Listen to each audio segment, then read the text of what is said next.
It is on. The Denver Broncos are set to report tomorrow for offseason drills, and there is a ton of good news going into the offseason and the draft season. If you're new to this channel, my name is Ben. I break down all things Denver sports. It is a blast doing this with you. If you like the Denver Broncos as well, it helps me out a ton if you would like and subscribe. So the great news that we have is that as the Denver Broncos move into offseason drills starting tomorrow, that what we see is that this is Shawn Payton's team, and that is fantastic news, and I'm going to share with you why that is. We know that for a long time in Broncos country, we had an incredible owner in Pat Bowlen who was awesome, and he was able to get us to back-to-back wins in 97 and 98 with Elway and Davis and Ed McCaffrey and Rod Smith and the whole crew.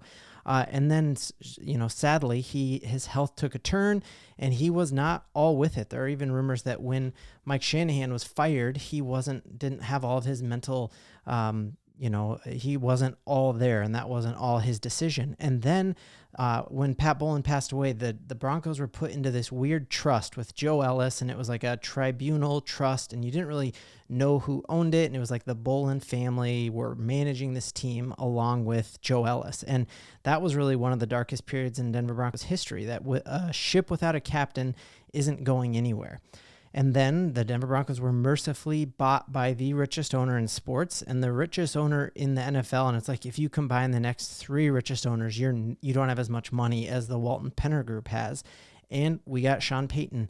And now slowly but surely we are seeing the fruits of that kind of iron out. And we're seeing that even now as we move into off-season camp, that going into this team going into this off-season workout starting tomorrow, which we'll cover right here, that of the 70 players who are going to be there in the next couple of weeks, 41 of those are new under Shawn Payton, that he's moved on from me first guys like Russell Wilson, like Jerry Jeudy, that overpaid guys like Justin Simmons, who still is a free agent, like Lloyd Cushenberry, who we saw wasn't very good until he had incredible guards on either side of him. He's moved on from that, and now 41 of those 70 guys are Shawn Payton guys.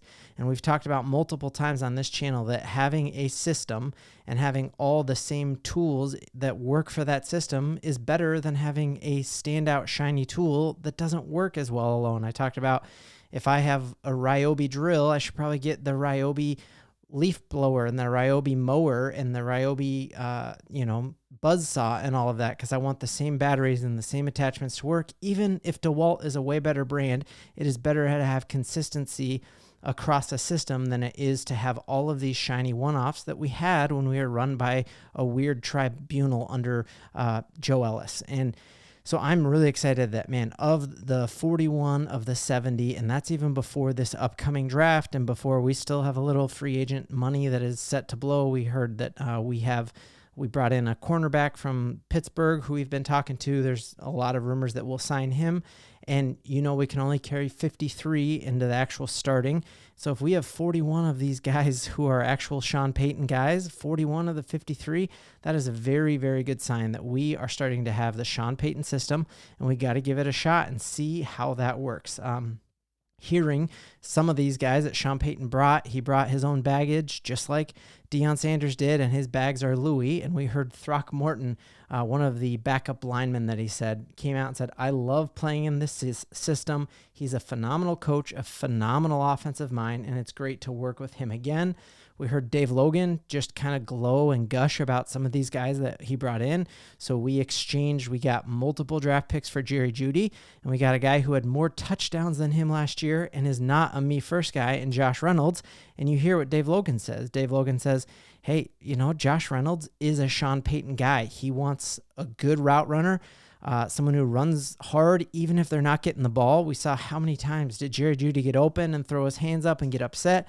Guys who are willing blockers, and I will like Venmo you some cash if you find me some clips of Jerry Jeudy throwing awesome blocks, and I guarantee you can find great clips of Josh Reynolds blocking last year for Gibbs. I watched it even in the Broncos game.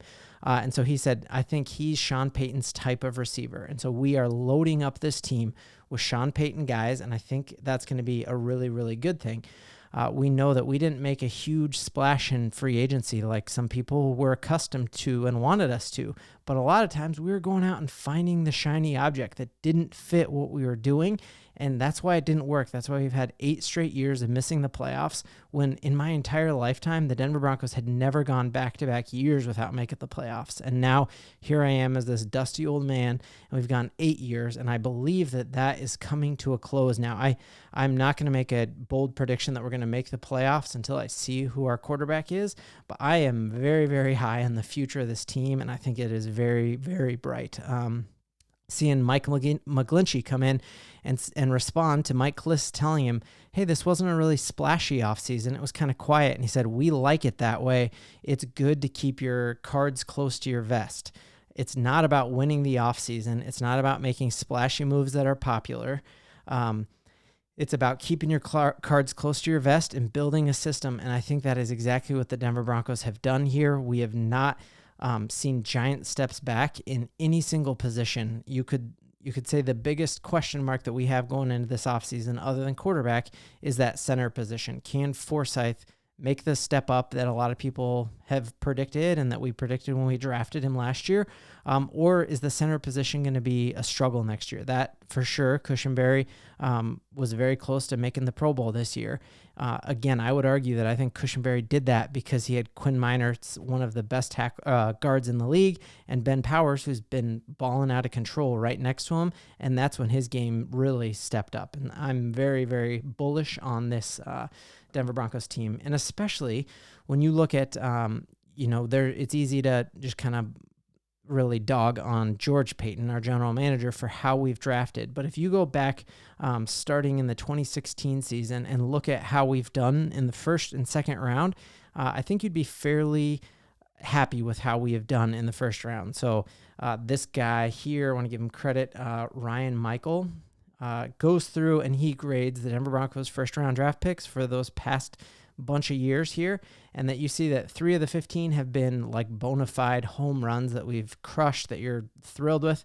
Pat Surtain, obviously a lot of people are saying he's the best corner in the league.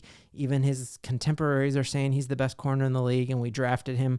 A lot of people were mad that we didn't get Justin Fields, and how did that work out for us when we have a lockdown cornerback there? I think Javonte, we have not seen Javante's ceiling.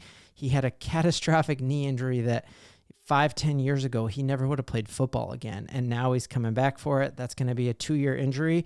We're going to see Javonte on a contract year this year just blow expectations out of the water.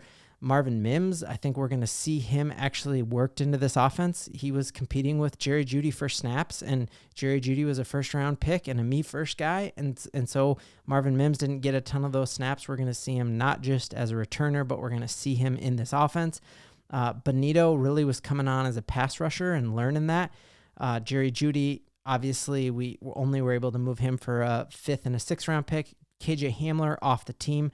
That was a miss. Noah Fant. I think this is the Noah Fant pick early, picking tight ends early, in addition to Kyle Pitts flaming out and not being what everyone said. Then Noah Fant. A lot of people were talking about Noah Fant like they're talking about Brock Bowers as well. So that's part of my hesitation about why we maybe shouldn't draft a tight end at 12.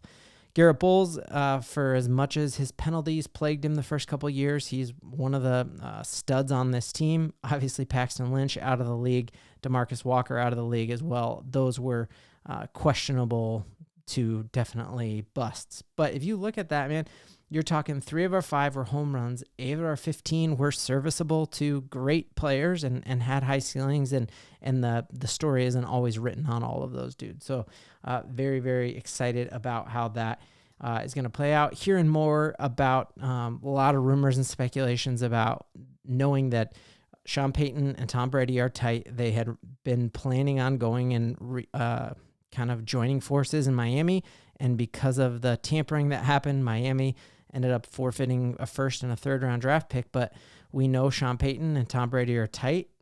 Tom Brady came out and said he's not opposed to going back. And so great article written by Troy Rank about could there ever be a world where Tom Brady comes in and teaches our bridge quarterback. So if we draft a imagine if we got a Michael Penix or a Bo Nix or a J.J. McCarthy, would learning from a Tom Brady be an awesome move. And if you're Tom Brady, who has way bigger aspirations now than like at 47, football is not like his number one goal, but being a businessman, an entrepreneur. And so going and joining forces with the Walton Penner Group, could there be something down the line for that? And he is set to buy a 7% ownership stake with the Raiders, and that has not been approved yet.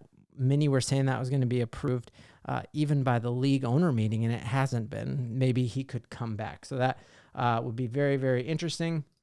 Last thing I'll say on the draft, we're just a couple days away. Very, very excited to be watching it with all of y'all. But it's important to note that like nobody knows what's going to happen yet. And Diana Rossini, awesome reporter, love her, said that she's been reminded often that no team actually knows what they're going to do yet. So anything you're seeing that says like, oh, the Vikings are definitely going to do this or the Broncos are definitely going to do that is just simply not the case, that we are still really early on in that process.